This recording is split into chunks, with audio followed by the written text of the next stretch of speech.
Hey, Fitzy here, back at it again with another one. I'm back at the Mustang. This is part 13 of a series that I've done on this car over the last few years. Getting back at this now, I want to get it finished. I am basically bolting on parts, cleaning up, painting parts, modifying a few things to make it fit the car. So I'm going to take you guys along now and see how far more we can get done with this Mustang. Stick around.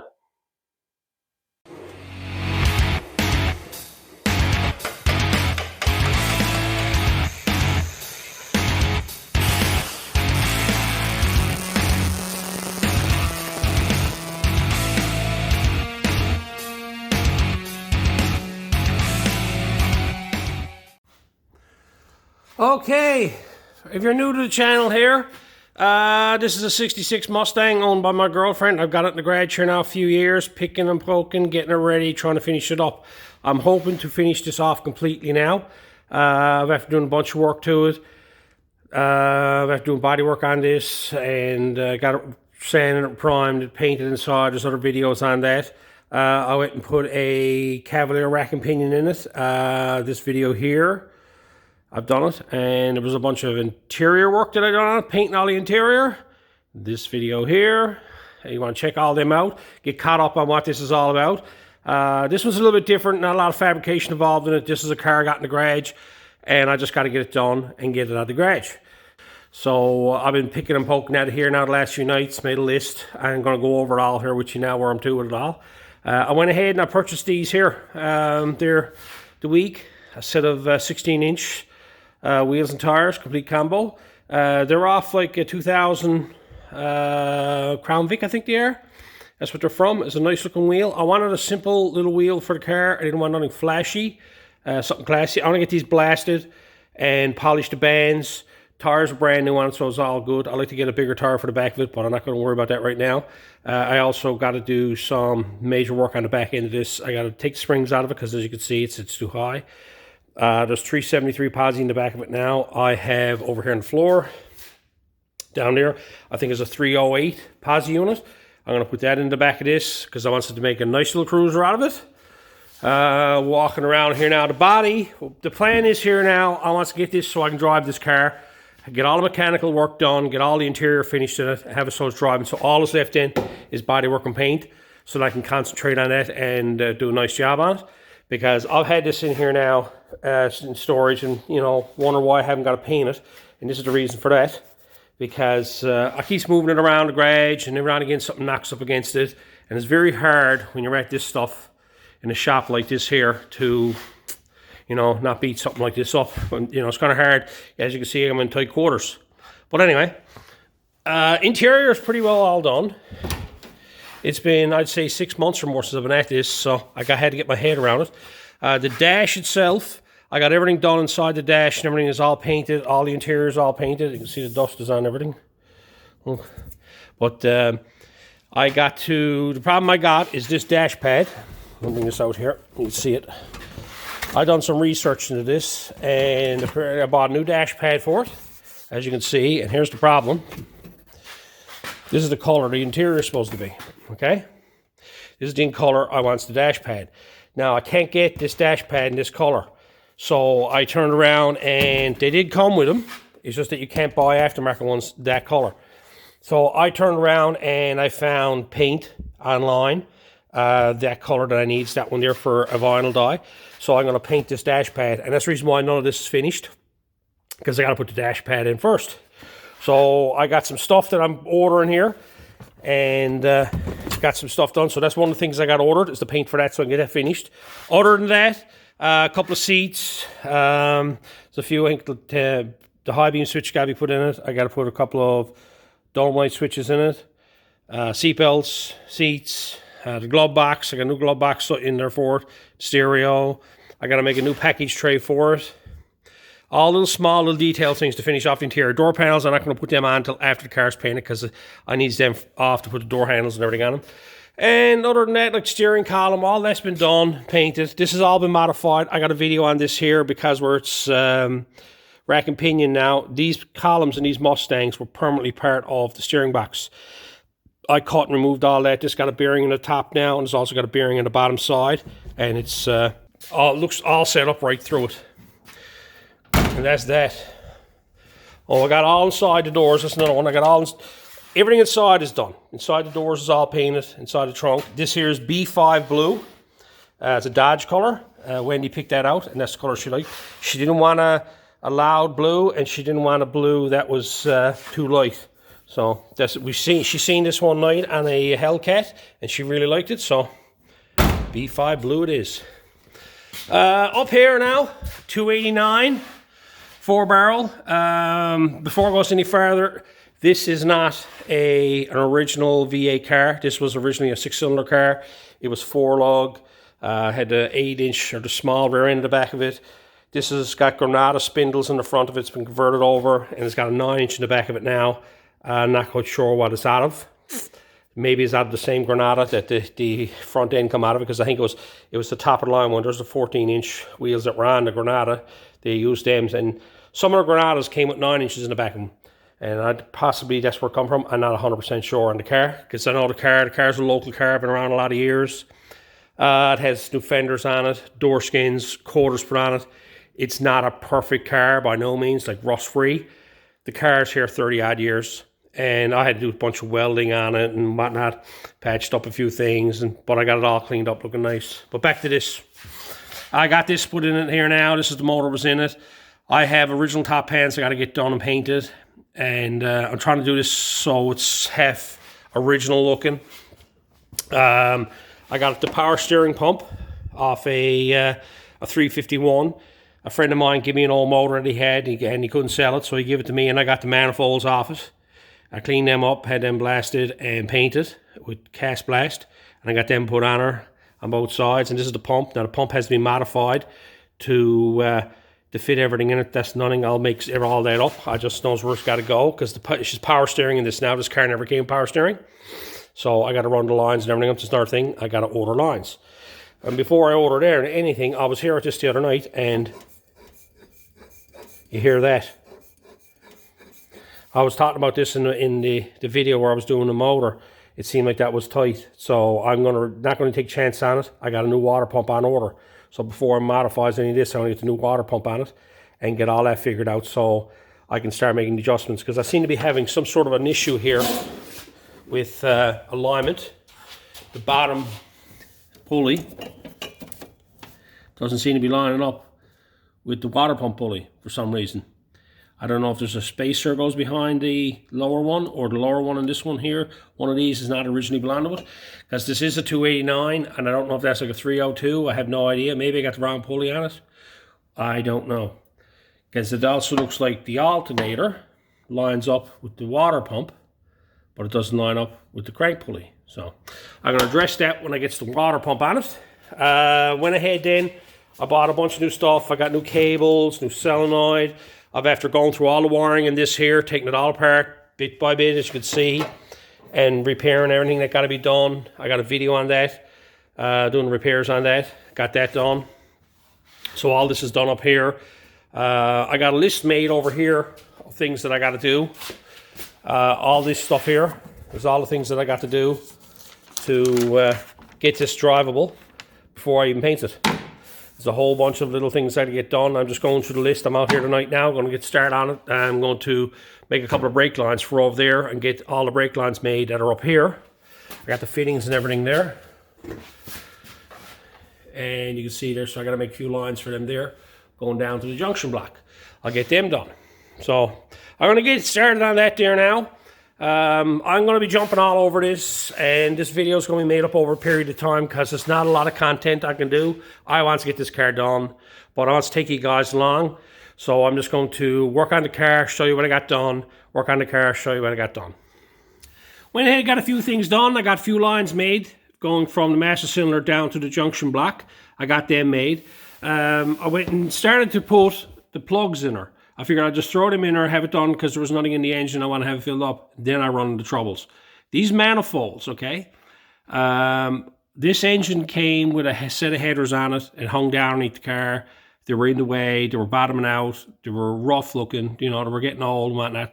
So this is a cruiser, and all I want to do is put some manifolds on it. It's a 289 in a 66 Mustang. I went hunting around trying to find a set of simple manifolds for 289 for a Mustang. I couldn't find nothing. I ended up coming across 351. It was given to me. And it had everything on it. It had the manifolds, the top pans, the air cleaner, had all the pieces that I needed, the power steering pump, all the pieces that I needed to convert this car over. Now, the 351 manifolds and the 302 manifolds, basically, it's the same head on both of them, but the manifolds were a little bit bigger. Now, the problem with it is the 351 had a small plug in it. This one here got a big plug. The problem I've run into, if you look at this picture here, it's kind of hard to see down through here, but the plugs, you can see it there, but in this picture here, the plugs, you cannot put a socket on them to bolt them on because there's a piece of the head in the way, or the manifold is in the way. So now I got to mark them all, and I got to take them all off, and I got to grind the section off the manifold to make them work. I don't know why Ford did this. I really have no idea. It's a factory manifold that bolts onto the same type of head as was on a 351. It's just that right now, the way it's designed, you can't not use a big plug. And you can't put a small plug in these heads because they're a big base on them. They're a fair size plug. It's the old 60 style 289 head. So now I got to modify. I'll take all the manifolds off this again now and modify all the manifolds. So let's get that done. So here's the little problem I got. See that little piece of steel sticking out there? A little bit there? That's in the way of the plug socket going in. So I got to grind them little sections off as far as there. And all them there so I get the plugs in it. This one here don't seem to be so bad, but I'm going to grind a bit off it anyway. Well, that's amazing, boy. All that there is just there for get on my nerves. Another job done. I got all the plugs in place. The problem that was with this is basically you couldn't get, can hardly see it there, you couldn't get the plug socket over to tighten it up. It used to bring up in the manifold. So I had to grind off each section of the manifold by the spark plug. So I had to take the manifolds off, grind them, put them back on again, test the plugs, then tighten them all up. Clean up some top hands, some parts, just using the easy off oven cleaner. Got that here by the door, the old air cleaner. I got to paint all this stuff blue. And I got the water pump and everything showed up now, so I got to get all that painted as well. Just got some hot water from the tap. I'm going to put that in the spray gun, and I'm going to rinse that off. Poor man's pressure washer.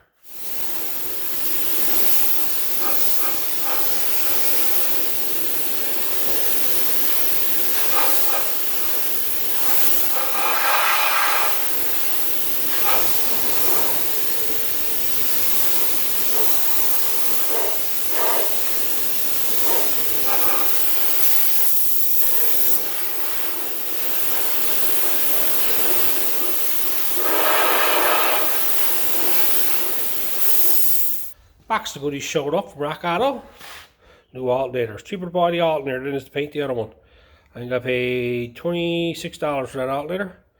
And I think a spray bomb cost me that.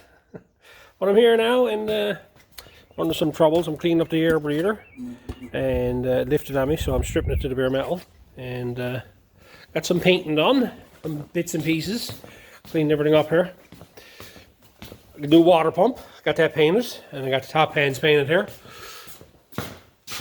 So I'll get all that on her now. When it gets all that dries, maybe more parts on it. That way I can start working on the power steering pump, getting all that rigged up. I bought the lines for the Cavalier, so it'll bolt to the rack, and then I just got to do one line is best kind. This one here. This will bolt to the rack, and then this will just slide into the back of the pump. I just got to cut it the length. The other one's a bit trickier. This will bolt onto the rack, and I'm going to have to get a fitting to go into there. That'll bolt into the, then I'll make a line, then it'll go to the back of the Ford, that'll screw on. That's the pressure line there. That's the one I was really concerned about. So I'll have to get something made up for that here locally. Okay, we're on to doing this dash here now. We picked up this dash, and the problem with this, you can only get it in one color blue. And as you can see, this is the color blue that I needed, okay? And that is not that color, okay? And so what you ends up having to do with these, I've talked to a lot of Mustang owners and that, anybody that has the light interior, they had to basically paint their dash pad. So this is a brand new dash pad that I bought in that was dark blue. The entire interior is this color, so I'm going to turn around and prep it. So I went and ordered some paint, and it showed up there the other day for it. So I'm just going to open it up there now. This is the stuff that I've seen a lot of people are using these days. I used to use a paint called SEM. and I can't seem to get it here locally. Nobody mixes it anymore. So this is the stuff that I got.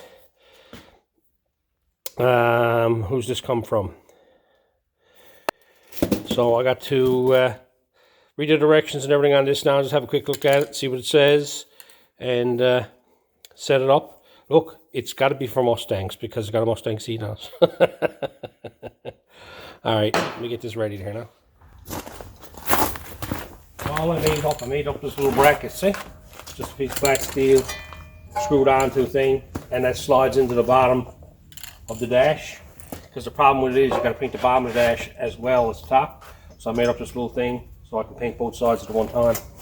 All I did is use scotch pad and give it a quick rub over. More or less all I'm doing with that is just loosen up anything that's on it that might be, you know, dirt or oil or grease or something like that. I've after cleaning it once already with spraying on, washing it down, clean it off, and then I give it a quick scuff with that there. Now one thing you'll find with these here dash pads, or anything anyway of vinyl, I've heard a lot of guys talking about that. It's no good, it peels off, it doesn't last long and stuff like that. A lot of us in the preparation, or that's the reason why I went over it with a scotch pad to start with. One of the things you got to realize that there's all kinds of cleaners out there that people use, washing wipes and stuff like that, and I find a lot of that over the years, I've noticed it leaves films and they don't really clean the product for this type of spraying. And what I used to do, and I still do it today, is I wash it down with thinners, okay? Thinners evaporates, okay? And it doesn't leave no film or nothing like that on a product, and it softens up the material that you wipe over because it's very harsh. Now you don't get into wiping it crazy, you just give it a lightly rub down, wipe down just enough to soften it up. By softening up the vinyl, you got a chance of the paint adhering to what you're putting on, or what you're spraying it to. And I've had lots of success. I've painted full interiors of cars, seat covers, back seats, dashes, door panels. I painted it all. I've never had trouble with peeling off. And this is how I've done it. Now, I've used that product SEM in the past, and that's the stuff that I used. And this is my first time using this. I can't find nothing here locally that mixes it up anymore. It's not a popular thing anymore because 15, 20 years ago, a lot of fellas were repairing dashes for insurance purposes and stuff like that, and now everything's just being replaced, so there's no real need for paint other than restoration racket, and that's not big around here, big enough for someone to actually have it in stock. They do have certain colors, but they don't have the blue I'm after. Anyway, so I'm going to go ahead and wash this down with thinners now, and then I'm going to start painting it, see what it looks like.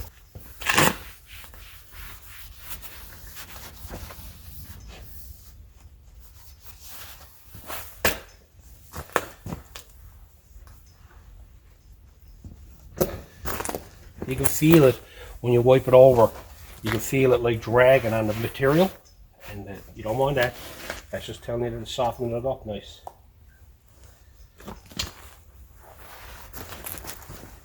This is all I'm using. It's just basically it's primer lacquer thinners. It's an industrial brand. I bought the 5 gallons because I find it cheaper that way, okay? Around here, a gallon of thinners was going to cost you $35, $40. This one here for 5 gallons is 80 bucks, so it's a no-brainer. I use this for everything. I use it for thinning out paint, primers, even paint, yes, when I'm doing the trim clad stuff, but I use it for cleaning parts, you know, doing carburetors, all that type of stuff is a good cleaner as well. It's very aggressive, and I've used it for everything, and I can never keep 5 gallons of it around because I use it so much, so it's always cheaper for me to buy it that way. I like to run tack rags over everything I'm doing to get any lint or dust off it as well. I can see a bit of dust coming from the rag there. These are just old shop towels I was using, so this will take care of that.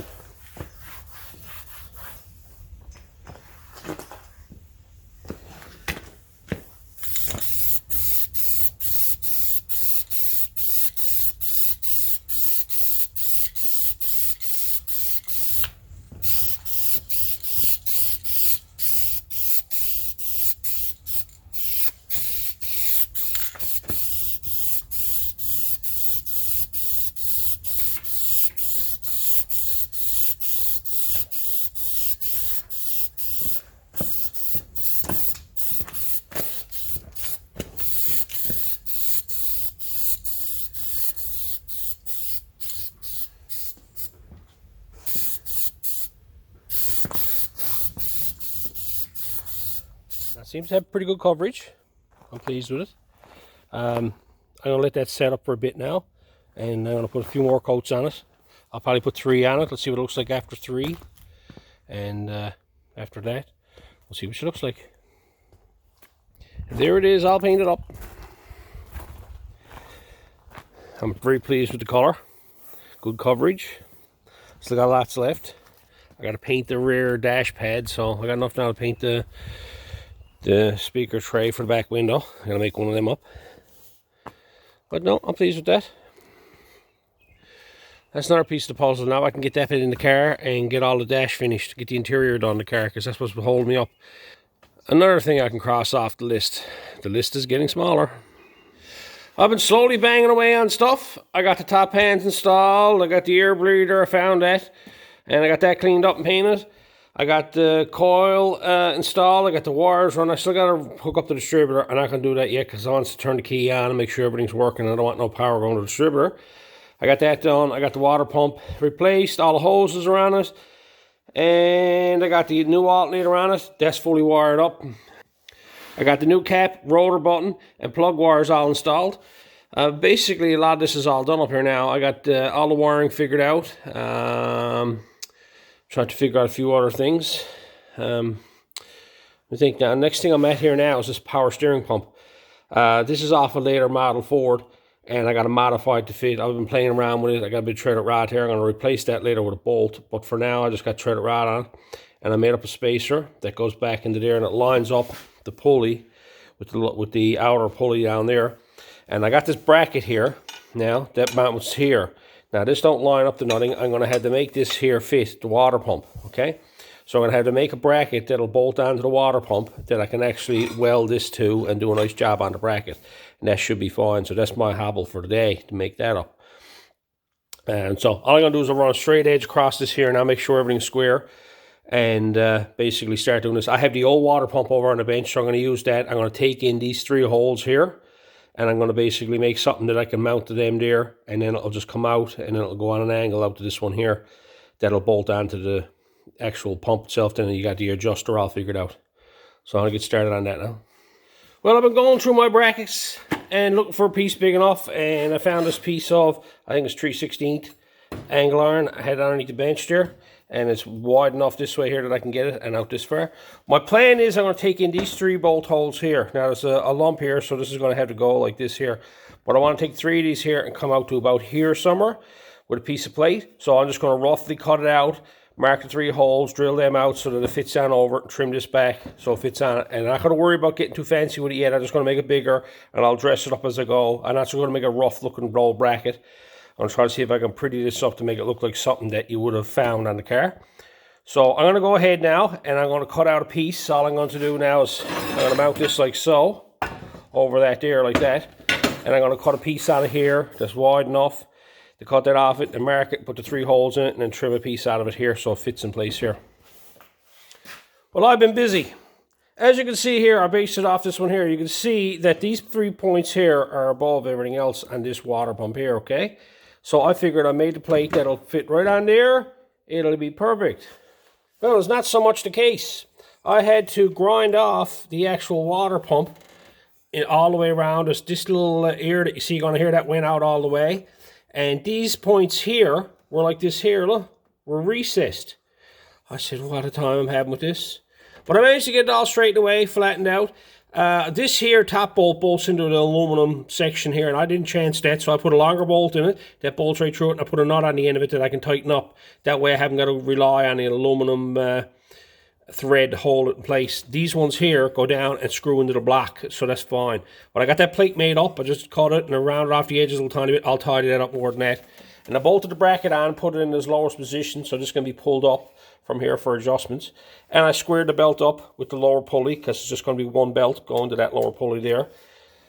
I squared it up as such, squared over the bottom of the pulley and whatnot over the top of it like so. So I get it nice and square with the bottom one. And I got that all straightened away. And I got the shim, of course, showed you that. I got the shim made there for that. So now what I'm going to do is I'm going to make a bracket to go from here to here. Now I was getting fancy, I was going to put it on an angle, but I like to keep this little relief in it. So I'm going to come from here and go straight back to here, and weld on this. I'll end up trimming this all up and dressing it all after, but I'm just going to butt weld it from there to there. So I'm going to go ahead now and make the brace for here. Have it so that it slides down through here square. And basically I'll tack weld it on here and tack weld it on here while it's on the car. And then I'll take it off and weld it up. Biggest thing I got to be concerned with is it actually heat warping it up, because it'll move all the brackets. And it's always been a trouble making brackets, because it'll move that pulley little ways this way or that way. So I'll take my time, get it all welded up. So I got the piece all cut out, just fit in there best kind. Just got slid down through there. Sat in there, and I'm sitting here thinking about it. And I said, you know, if you were smart, Tony, you'd weld one side up first. So that way you won't have to worry about so much warpage. Because if you tack welded that to that, and tack welded that, and then try to weld it all together, this is just going to go swish on you all different ways. So what I'm going to do now is I got this here pretty well figured out where it's going to go on this panel here. I'm going to actually weld this to this here, have all that done, have it all ground up and dressed before I weld it to that one in there. That way I got less chance of everything getting warmed up. I got to cut this off here on the outside edge here. All this here will be gone. I can weld this edge here and grind dress this here, make it look like it's a piece of steel that's been bent that way. That's my whole game plan with it.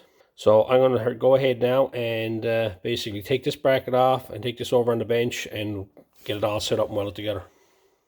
All I did is I squared it up and I tacked it on the back side, and then I put a couple of tacks on the outside here. But what I did then is I chopped off the piece, okay, that I don't need. I cut it off the way. Then I turn around and I cut it out, and I V'd that section out, as you can see.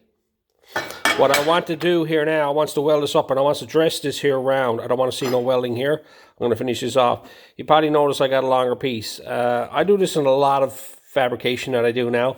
There was a time you'd make pieces and you try to make everything perfect, because you want this here cut to this length here, and you want to go out to this angle here, this out here and over here. And I always found that you always ended up making a piece, and when it come time to getting all welded together, you were a bit short here, or you weren't long enough over here. And I found that all I start doing then is making the pieces, big square pieces like this here.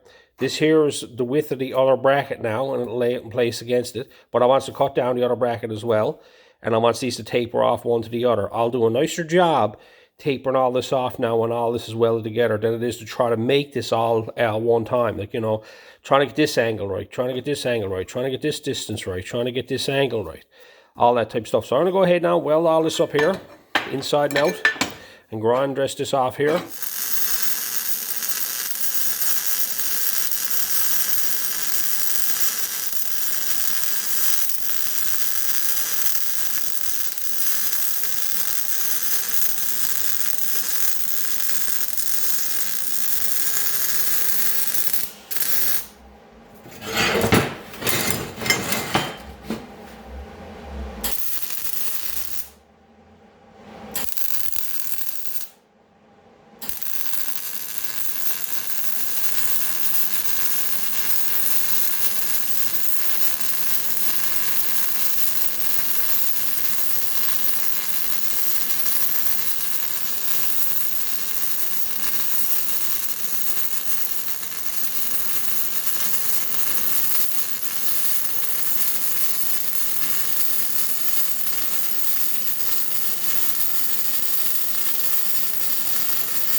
So I went ahead now and I got that fit in place there, and I went and done a few tacks on it, put it where I want it to be. So now I'm going to take this bracket off the car now, and I'm going to weld it all up, and I'm going to cut it all up and dress it and put the angles on it like I like to have it, and I'll trim a bit of this off here. I'll come back on a bit of an angle here. So let's get that all welded up now. So there you got the bracket all welded up. What I went ahead and did then is I actually trimmed down these sides here. Trimmed them down and made them a little bit smaller that way. And then I cut them on an angle. Can I hold on to this? It's the one. I cut them on an angle. You can see that the way it's shaped there now. Okay?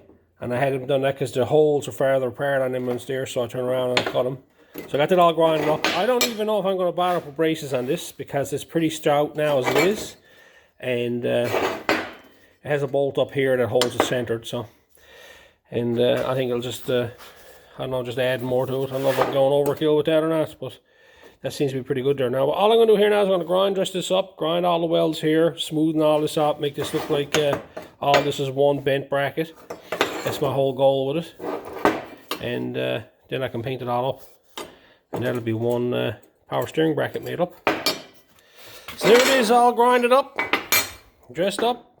around out that edge there, dressed it up on the inside, done the same thing in here. Never got carried away because that's on the inside. I want to give some strength to the welds.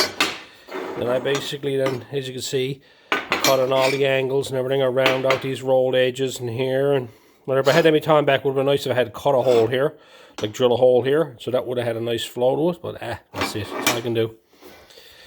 It's after the fact. So I'm going to go over now and test fit that, make sure everything is okay. And then I'm going to paint up all these parts. So that all worked out good. Got it all tightened up there. And I'll check this up here for the squareness to the bottom one. Everything's perfect. So all I'm going to do now is I'm going to strip all this apart because I want to paint the pump. I want to paint this bracket. And paint this bracket, of course. So I'm going to strip all this apart now and get it all ready and paint it.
I'll hang them up in the bake oven. Need to heat around for a while. And let them cook. I'll run to town now and get some bolts. I showed you everything that I primed everything with. This is basically a high build trucker paint satin. I got a couple of cans of it there. I had one go south on me. This one here continued to start to spray. It wouldn't stop spraying. I ended up drowning myself with it. So I had to get the other can to go. Same stuff, just different different label on it, but same stuff. It's satin black. I buy the big cans of it. It's semi-gloss. Right? And this is a one-step etch primer, really good stuff. Black. I like that when I'm doing stuff.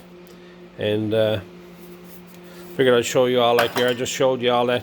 And this is the stuff I've been using on all the aluminum stuff. It's like an aluminum blast, it calls it. Right, here it is there. Right, cast aluminum. Duplicolor. Be using that on all that. And having the other one over here I does for the cast. Different one again. I've always had a bunch of cans around. You always got your selection of spray bombs. And I have lots of them around. Anyway, I gotta run to town. I gotta go all the way to town to get a 7-inch bolt. That's how long it needs to be. And so I can't get nothing here on the shore. So I figured I'd do up a little bucket of nuts and bolts I'm gonna need. And might as well make a trip of it. So I'm gonna run to town, pick them up. When it comes back then, I'll bolt all that together. There you have it, all bolted in place. I got new hardware. I've replaced everything on it now for new hardware. Got all new bolts put in it down there and a new bolt put in through there. Everything's painted up. No more doing that. Fits good, lines up good. Got an adjustment on it. From the bottom bolt down here, I can move that out so I can tighten it up. That'll line up with the front pulley down here. That will line up right. So it's another piece of the puzzle done. And basically I got to set up there now, knows where it got to go. Now I got to work on getting lines and everything. I won't be getting into that now. I think I got enough covered on this now. I've been picking and poking at this here, trying to get stuff done on it. I'm continue poking and getting stuff done on it. But I'm going to end this one here, and because there's a bit of fabrication in it, a bit of painting in it, and you know, so anyway, I hope the tips are good, and until next time.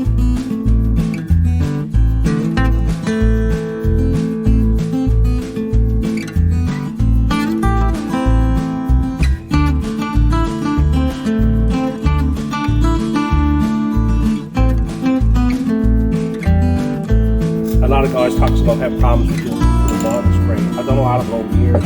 Don't know what this stuff's going to be like. We'll see. But they ask, you got a fella coming up? Who you getting out with? Going for inspection, are